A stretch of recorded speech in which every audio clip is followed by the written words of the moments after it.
Hello students, welcome to my channel. आज class 11th physics वार्षिक परीक्षा 2024 के लिए एक गेस्ट पेपर यानी मॉडल क्वेश्चन पेपर है। ये इस प्रकार से है। समय 3 घंटे, कक्षा 11, पूर्णांक 70 और ये इसके निर्देश हैं।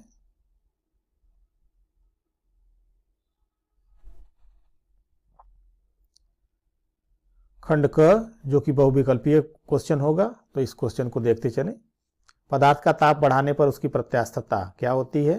तो प्रत्यास्थता घटती है। जल की एक बड़ी बूंद को 27 समान बूंदों में स्प्रे किया जाता है। छोटी बूंद के भीतर दाब अधिक के बड़ी बूंद की अपेक्षा क्या होगा? तो ये होगा 3 गुना। बर्नौली का प्रमेय संरक्षण नियम पर आधारित है। ये होता है ऊर्जा का संरक्षण यानी ऊर्जा संरक्षण के नियम पर कार्य करता है। बीन के विस्थापन नियमानुसार इन 4 में से कौन सा सही है? तो आप इसमें देख रहे हैं कि लैम्डा एम इंटू टी नियतांक होता है। लैम्डा एम प्रोपोर्शनल 1/t, दोनों एक ही चीज है, यानी फर्स्ट और सेकेंड दोनों सही है, यानी ऑप्शन नंबर 4। एक कण पर एक साथ दो परस्पर लंबवत सरल आवर्त गतियां x equals to a cos omega t एवं y equals to a sin omega t आरोपित है। इस कण की गति का पथ कैसा होगा? तो ये अगर हम दोनों को स्क्वायर करके ऐड करें तो समीकरण मिलेगा x² + y² equals to a², जो कि एक वृत्त के समीकरण को बताता है, अर्थात इसका जो पथ होगा एक वृत्त होगा। ma mb द्रव्यमान के दो पिंडों की गतिज ऊर्जाएं समान हैं, उनके संवेगों का अनुपात होगा। तो इसको kg इक्वल्स टू p²/2m से सॉल्व करेंगे तो ये मिल जाएगा सेकेंड √ma/√mb। इसी प्रकार जो है खंड ब में ये सभी क्वेश्चंस हैं।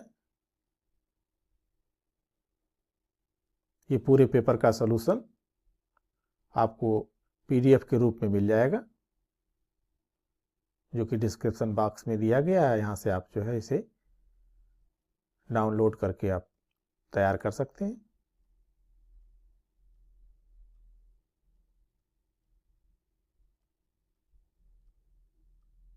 ये 4 खंडों में सभी प्रश्न ये दिए गए हैं। अब इसका आंसर कैसे लिखना शुरू करते हैं? तो देखिए, खंड क जो कि बहुविकल्पीय प्रश्न है। अब इसमें सभी बच्चे ज़्यादातर क्या करते हैं कि चारों ऑप्शन लिखेंगे और जो सही होता है उसको टिक लगाते हैं। ऐसा नहीं करना आपको, इससे आपका समय भी बर्बाद होता है, तो आप समय की भी बचत कीजिए। और इस तरह से आप इसको लिखिए, क का पहला सही है तो पहला घटती है, ख का सेकेंड सही है तो सेकेंड, ऐसे इसके आंसर के साथ आप इसमें लिख देंगे। खंड ब द्रव दाब संबंधी पास्कल का नियम है। तो इस नियम के अनुसार जब किसी परिबद्ध द्रव पर दाब लगाया जाता है तो वह बिना क्षय हुए संपूर्ण द्रव में सभी दिशाओं में समान रूप से संचरित हो जाता है। न्यूटन का शीतलन नियम है। तो ये न्यूटन का शीतलन नियम, उष्मा क्षय की दर उस पिंड के ताप T और उसके चारों ओर के माध्यम के ताप T0 के अंतर के अनुक्रमानुपाती होती है। पृष्ठ तनाव की परिभाषा और मात्रक है, तो इसका ये परिभाषा और मात्रक यहां लिख देंगे। सरल आवर्त गति की परिभाषा अनुप्रस्थ एवं अनुदैर्ध्य तरंग में अंतर है। ये आंसर आपके सामने है। कोणीय संवेग सरण का नियम है। अनुप्रस्थ तरंग की चाल, ये न्यूमेरिकल क्वेश्चन था। तो ये v बराबर √T/m होता है। तो अगर इसका इक्वेशन बनाएंगे तो डेल्टा v/v इंटू 100, और ये रूट लगा हुआ है तो 1/2 हो जाएगा, डेल्टा t/t इंटू 100। और m का इससे कोई रिलेशन नहीं है, इसका मतलब हो गया ये डेल्टा t में जो परसेंटेज है वो 10% है, तो यानी ये पूरा हो गया 1/2 इंटू 10 यानी 5%। तो इसका सही आंसर होगा 5%। तीसरे का क, किसी बल के अंतर्गत एक विमा में चल रहे m किलोग्राम द्रव्यमान के एक कण का विस्थापन x मीटर समय t सेकेंड से t बराबर √x+3 द्वारा संबंधित है। तो जब कण का वेग 0 हो तो कण का विस्थापन ज्ञात कीजिए। यह समीकरण है t बराबर √x+3, तो इससे √x निकालेंगे, दोनों तरफ का वर्ग करेंगे तो x का मान मिल जाएगा। अब यहाँ से v निकालेंगे, v का मान आएगा डिफरेंशिएशन के टर्म में, फिर इसको इक्वेट करेंगे 0, तो t बराबर 3 सेकेंड पर x का विस्थापन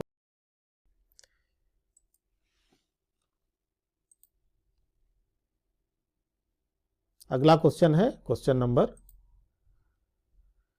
3 का ख है केपलर के ग्रहों की गति संबंधी नियम।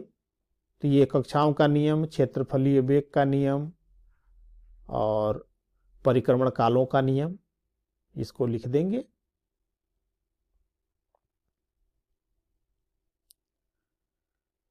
तीन का ग सीमांत वेग से क्या तात्पर्य है? किसी आर त्रिज्या की गोलीय पिंड जिसका घनत्व रो है, सिग्मा घनत्व वाले द्रव में गिर रही है, पिंड द्वारा प्राप्त सीमांत वेग के लिए व्यंजक भी उत्पन्न कीजिए।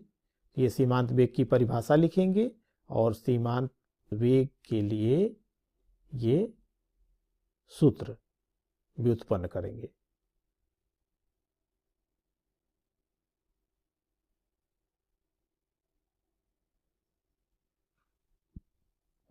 घ है ऊर्जा संविभाजन नियम के आधार पर किसी गैस की विशिष्ट ऊष्माओं के अनुपात तथा स्वतंत्र कोटियों में संबंध स्थापित कीजिए। तो ऊर्जा संविभाजन का नियम क्या है, इसको लिख देंगे। इसके बाद ये जो प्रूफ करना है गामा इक्वल्स टू 1+2/μf, इसका मान जो है यहाँ पर निकाल करके और हम इसे प्रूफ कर देंगे। ये स्टेप बाय स्टेप में दिया गया है। इसी तरह से है 3 का अंग न्यूमेरिकल है कि एक शीशे की गोली लक्ष्य से 200 मीटर पर सेकंड के वेग से टकराती है और विरामावस्था में आ जाती है। यह मानते हुए कि उत्पन्न हुई सारी ऊष्मा गोली में ही रहती है, गोली के ताप में वृद्धि ज्ञात कीजिए। शीशे की विशिष्ट ऊष्मा दी गई है। तो गोली का प्रारंभिक वेग दिया गया, अंतिम वेग दिया गया है। तो गतिज ऊर्जा में अंतर वर्क एनर्जी थ्योरम से डेल्टा डब्ल्यू बराबर kf माइनस ki, यहाँ पर ये मान रख देंगे। तो ये मान जब रखेंगे तो ये मिलेगा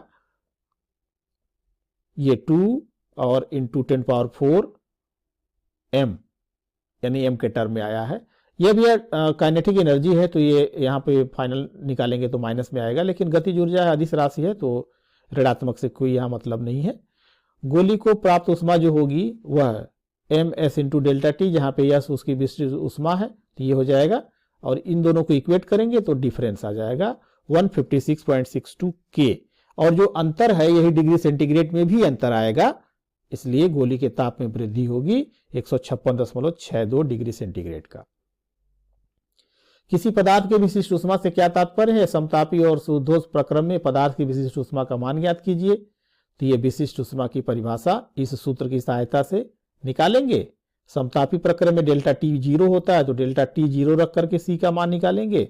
रुद्धोष में क्यू का मान 0 होता है, तो सी का मान क्यू बराबर 0 करके निकाल लेंगे। इसी तरह से ऊष्मा चालकता गुणांक से क्या समझते हैं और इसका मात्रक और विमा लिखनी है। तो अस्थायी अवस्था में किसी पदार्थ की ऊष्मा Q जो है यह Ka θ1 - θ2/L इंटू टी होती है। तो इससे जो है अगर हम θ1 ये एकांक रख दें तो θ1 - θ2 बराबर 1, L बराबर 1, T बराबर 1 सेकेंड, A बराबर 1 मीटर स्क्वायर, तो Q बराबर K हो जाएगा। तो इस तरह से हम इसकी परिभाषा लिख देंगे। इसका मात्रक किलो कैलोरी प्रति मीटर सेकेंड डिग्री सेंटीग्रेड होता है और इसकी जो बीमा है MLT - 3 θ - 1, ये θH हीट के लिए जो है यूज किया गया। प्रत्यास्थता के गुणों के आधार पर यह सिद्ध कीजिए कि पृथ्वी पर अधिकतम पर्वत की ऊंचाई 10 किलोमीटर हो सकती है। तो इसमें अपरूपक प्रतिबल जो है, जो चट्टान की प्रत्यास्थता की सीमा के अंतर्गत है, ये 3 × 10⁸ न्यूटन पर मीटर स्क्वायर के रेंज का है। चट्टानों का औसत घनत्व 3 × 10⁻³ किलोग्राम पर मीटर क्यूब, जी का मान कैलकुलेशन के लिए 10 ले लेते हैं। भंजक प्रतिबल हो गया इसके बराबर। अब यह h रो जी होता है, L रो जी, तो यहाँ पर ये 3 × 10⁸ न्यूटन पर मीटर स्क्वायर वैल्यू रखेंगे, h का मान निकालेंगे तो ये आएगा 10 किलोमीटर आर्डर का है। इसका मतलब है कि पृथ्वी पर अधिकतम पर्वत की ऊंचाई जो है 10 किलोमीटर हो सकती है। यहां पर ये प्रूफ करना है, तो h का मान u² sin² θ/2g, क्षैतिज परास u² sin 2θ/g, sin 2θ को तोड़ देंगे तो 2 sin θ cos θ हो जाएगा। अब यहाँ पर इसका रेसिप्रोकल माने मान रखेंगे, डिवाइड कर लेंगे तो ये थीटा का मान आ जाएगा। इसी तरह से है किसी गैस का ताप 127 डिग्री सेंटीग्रेड से 227 डिग्री सेंटीग्रेड कर दिया जाए तो उसके अणुओं की वर्ग माध्य मूल चाल कितने गुना हो जाएगी। तो जो VRMS मान है यह अंडर रूट टी के अनुक्रमानुपाती होता है, जहां पे ये टी परम ताप है। तो T1 बराबर 127 प्लस 273 400, T2 बराबर 227 प्लस 273 500। अब ये मान रखेंगे तो ये आ जाएगा V RMS2 पहले का 1.25 रूट 1.25 गुना बढ़ जाएगा।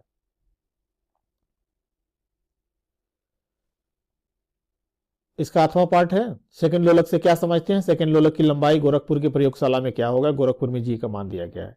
तो सेकंड लोलक किसे कहते हैं, जिसका आवर्तकाल 2 सेकंड होता है उसे सरल लोलक का सेकंड लोलक कहते हैं। टी बराबर 2 pi under root L by G होता है, तो इससे एल बराबर हो जाएगा G T square upon 4 pi square. मान रखेंगे तो एल का मान ये मीटर में आएगा 0.99299 मीटर, इसको सेंटीमीटर में रख लेंगे तो 19। सन्नादि से आप क्या समझते हैं, सिद्ध कीजिए कि तनी हुई डोरियों में सम और विषम दोनों प्रकार के सन्नादि उत्पन्न होते हैं।